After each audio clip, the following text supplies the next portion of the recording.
Hello guys, ngayon tuturuan ko kayo kung paano magpalit ng battery sa susi ng sasakyan. Ito napalitan ko na yan, pero ito pang isa kasi nakalagay sa dashboard ng aking sasakyan. Sabi doon, low battery key. Yun yata yun. So, papalitan ko na siya.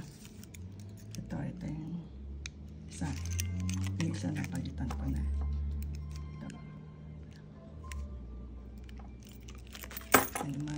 Easy lang siya. Easy. Ito yung mahirap yung kamay.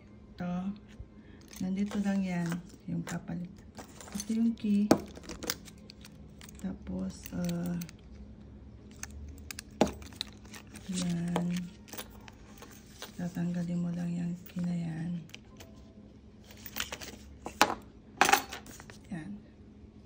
Kasi pinrest ko lang yan kanina. Tapos, yan. Sandali. Ito, kailangan mo ng maliit na screw.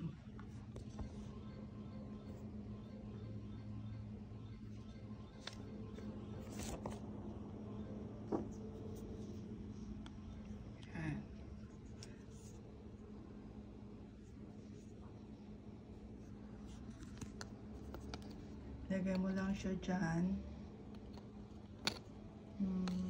Saan ba yan? Yan. Tapos, twist mo. Ay. Ayun, natanggal siya. Then, yan. Kita mo yung battery. Anong size niyan? 2032. Ito mga battery na to, nabili ko lang yan sa walmart.com. Tagal na, 2021 pa pero ang dami pang battery. Kasi nung dinala ko sa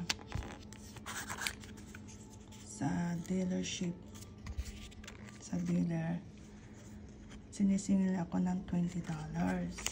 And then, inadvisean ako ng tao doon na next time, ikaw na magpalit, 20, mura lang, bili ka lang ng battery, madali lang, sabi niya.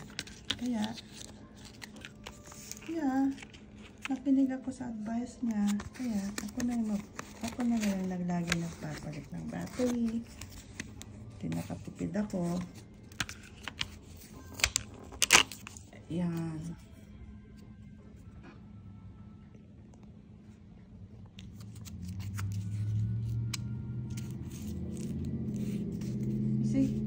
Pakihawak mo.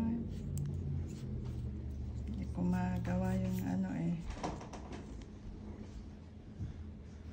kuha ko ng tulong sa anak ko. Hawakan yung camera. Please hold this camera. Thank you. Yan, mabuksan yung battery.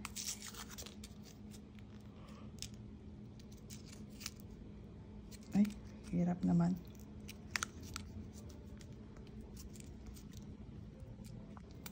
Ayun, no? Tapos, tatanggalin mo yan.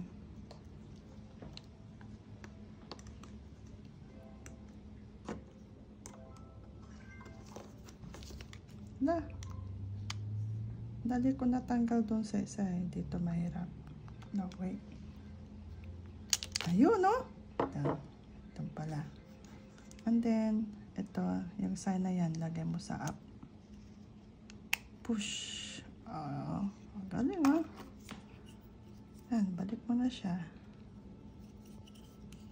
Dali lang. Nakasave ka ng $20.